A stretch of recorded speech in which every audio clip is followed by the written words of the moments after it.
অ্যানাস কিচেনে আপনাদের সবাইকে স্বাগত। আশা করি সবাই ভালো আছেন। আজকে আমি বানাবো বরুলি মাছের চচ্চড়ি।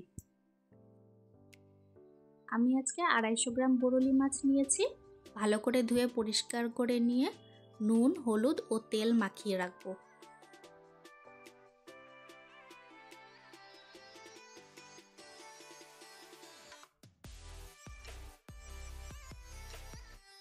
মাছগুলো ভাজার জন্য পরিমাণ মতো তেল দিয়ে দিব।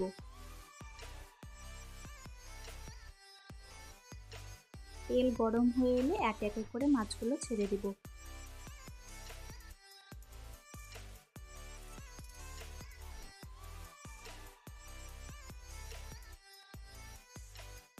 মাছগুলো ভাজা হয়ে গেছে, এখন একটি পাত্রে তুলে রাখবো।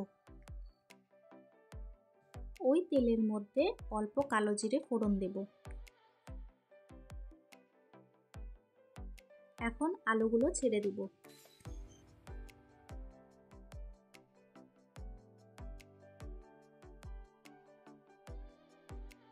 আলুতে সামান্য নুন দিয়ে দিব, এতে করে আলুগুলো সেদ্ধ হয়ে যাবে।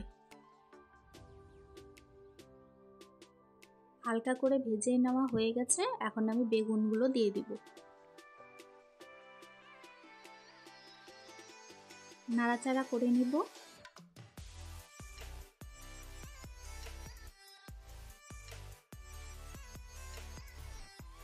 এখন একটি টমেটো দিয়ে দিলাম।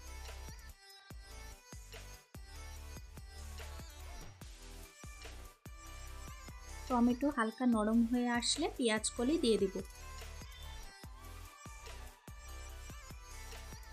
এই চচ্চড়ি বানাতে আমি আজকে কোনো রকম মশলা ব্যবহার করিনি, শুধুমাত্র হাফ টিস্পুন হলুদ গুঁড়ো দিয়েছি। আজকের রেসিপিটা যদি আপনাদের ভালো লাগে, আমার চ্যানেলটিকে লাইক, শেয়ার, সাবস্ক্রাইব করে আমার পাশে থাকবেন। ভালো করে নাড়াচাড়া করতে থাকবো।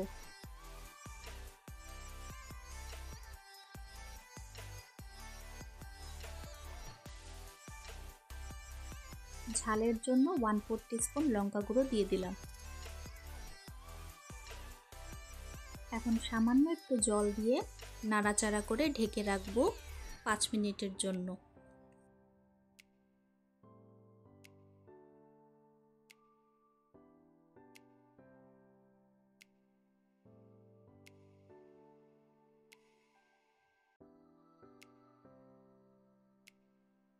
পাঁচ মিনিট পর 2-3টে কাঁচা লঙ্কা ও ভেজে রাখা মাছগুলো ছেড়ে দিব।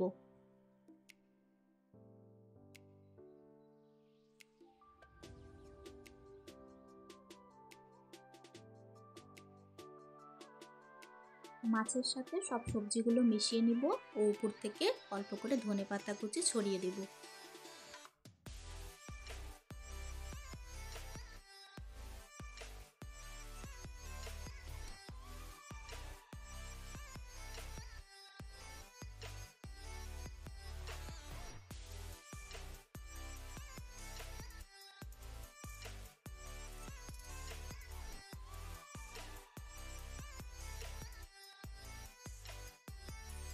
ধনেপাতা দিয়ে ভালো করে মিশিয়ে নিলেই তৈরি হয়ে গেল আমাদের আজকের রেসিপি বরুলি মাছের চচ্চড়ি।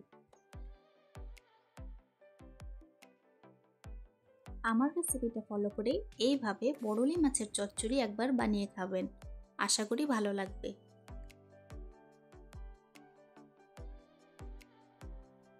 আজকের ভিডিও দেখার জন্য আপনাদের সবাইকে অনেক ধন্যবাদ। সবাই খুব ভালো থাকবেন।